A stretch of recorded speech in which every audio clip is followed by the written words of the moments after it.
Satu inisiatif baharu bagi memperkasa literasi digital dan kecerdasan buatan AI dalam kalangan masyarakat Melayu Islam dilancarkan semalam. Dipanggil Langkah Digital Inisiatif oleh M Kuasa 3 yang diterajui Yayasan Mendaki itu bertujuan mempersiap setiap anggota masyarakat agar dapat menyumbang dengan yakin kepada masa depan digital negara. Lebih 20 kursus latihan dan acara bertumpukan AI akan dilaksanakan sepanjang tahun ini di masjid-masjid dan tempat-tempat di mana masyarakat berhubung. Kenal, guna dan yakin. Inilah tiga aspek yang ingin ditekankan menerusi inisiatif baharu M Kuasa 3, Langkah Digital yang diterajui Yayasan Mendaki. Ia bertujuan melengkapkan masyarakat Melayu Islam dengan kemahiran digital asas dan memperdalam pemahaman tentang pendigitalan seperti AI. Kita ingin pastikan yang ramai dalam masyarakat kita kenal tentang alat AI dan aplikasi-aplikasi yang sedia ada yang boleh mereka gunakan. Kita mahu mereka normalise penggunaannya. Kedua, kita mahu pastikan yang mereka guna AI itu, dan kita tahu bahawa AI ini hanya berkesan apabila ada use cases.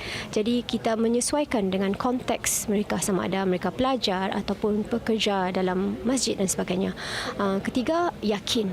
Kita mahu pastikan yang adanya mindset yang confident terhadap pembaruan dan ilmu yang baru ini. Semoga mereka dapat menggunakannya untuk mempertingkatkan diri dan dalam pekerjaan mereka.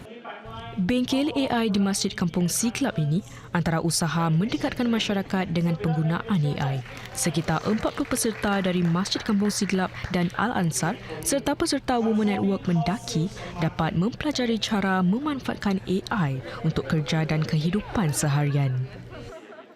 Semestinya memang banyak kemahiran baru yang saya pelajari, dan dengan memahami teknologi baru sebegini, saya dapat menggunakan dalam untuk mencari pekerjaan atau seperti resume, interview dan segala macam, dan juga untuk menjadikan diri saya lebih updated. Selain daripada naik taraf warga kerja masjid, kita pun meningkatkan diri kita dari segi bekerja dengan lebih bijak, seperti menjimatkan masa. Kita nak menghilangkan rasa takut ketinggalan, macam orang kata tu FOMO. Jadi kita nak make sure staff-staff kita ataupun warga kerja masjid sebenarnya relevan di pasaran kerja lah. Menurut Mendaki, hampir 200 individu Melayu Islam dari masjid-masjid dan program Women Network dijangka meraih manfaat daripada inisiatif ini menjelang akhir bulan ini. Dan untuk mendekati lebih ramai individu, lebih 20 kursus latihan dan acara yang memberi tumpuan kepada AI akan dilaksanakan di masjid dan tempat-tempat masyarakat berhubung sepanjang tahun ini.